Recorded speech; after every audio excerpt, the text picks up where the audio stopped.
2, and 1. So this debate is very simple. Are there instances where it doesn't make any logical, principle, or practical sense to implement a full inheritance tax? If you answer this question, all probably wins, right? There probably is though, right? Because if you go outside your campus or your gated community or wherever it is you are, and you see the ate in the calendaria whose whole entire estate is within that calendaria, and then the moment in which she unfortunately passes away because of some accident is now the point in which the government can swoop in and take all of those resources without even informing her next of kin, that's probably the point in which you say to yourself, so a full inheritance tax doesn't just mean you're taxing Jeff Bezos or Elon Musk. You're also taxing the vast majority of people who are too poor or too misinformed to create and sustain their own will. Let's be clear, side government hates the rich way too much to the point that they're willing to harm the poor just to see the rich suffer. The response to government bench, which has consistently been the response by Joseph, is that there's far better means of accomplishing the goal that side government wants to put forth. But I'll go deeper. It's not enough that side government harms the poor. It's also that they allow the rich to, ironically enough, be able to skirt this punishment that's initially intended to them.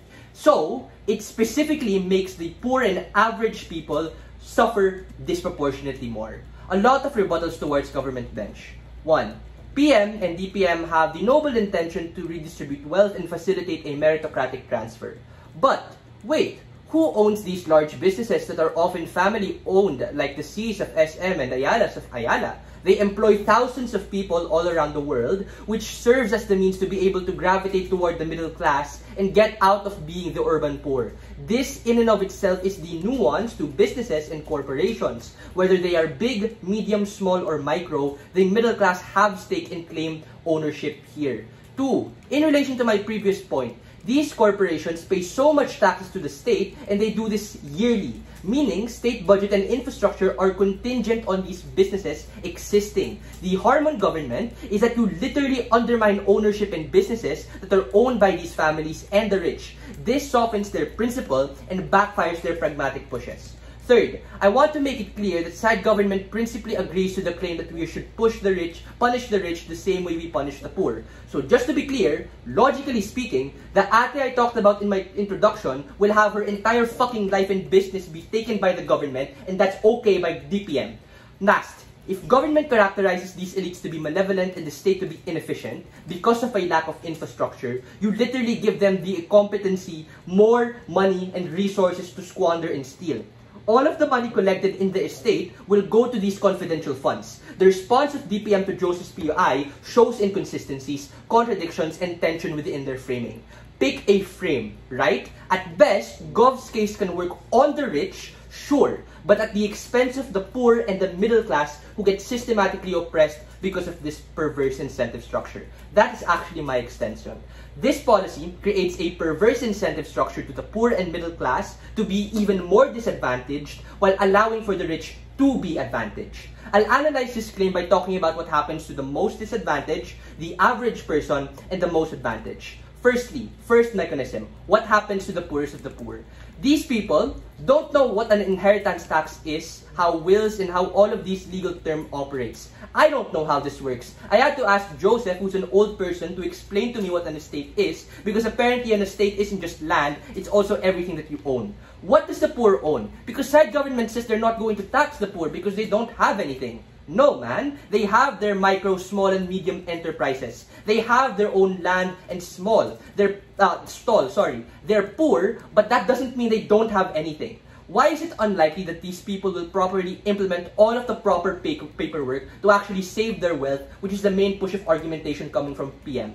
A. These people already do not earn enough as is. The bureaucracy of current status quo and the bureaucracy that they want to happen already don't apply to the poor. But B, the poor don't have all of the documents that these financial institutions need. They don't have the SSI documents or the passports, birth certificates, all of these things. But DPM says, well, there's a mechanism at giving these poor people all of these documents. Wait, So the answer of Gov towards the problem of bureaucracy is even more bureaucracy. This is bad insofar as the impact pushes these poor people on focusing on arbitrary documents that are not important to them.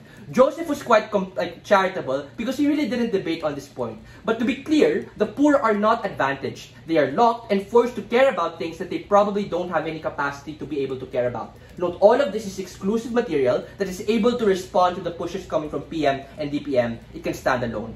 The second mechanism is on the average person. This is where Joseph catered to his LO, so I'll also be charitable to side government. So why is it bad when the middle class, who have an access towards education to learn about this, and who are generally more okay and more proximate to actually be able to make a will and testament, they are the best case of side government, and why that's still worse on our side?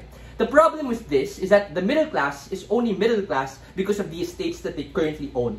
That is to say, I am only rich and affluent enough to go into a private university like UANP because my father worked hard enough to make his own contracting business. My family is able to live above the poverty line precisely because of what he's built.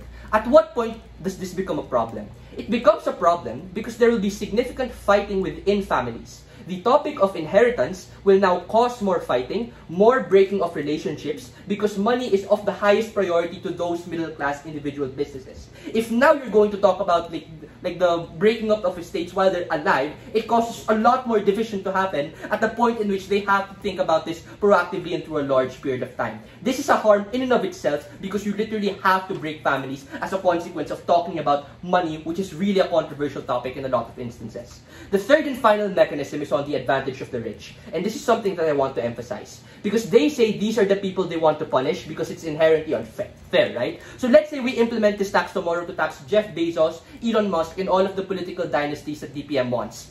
A, these people are the most savvy to be able to protect their most important assets and richest investments to stay rich within the family.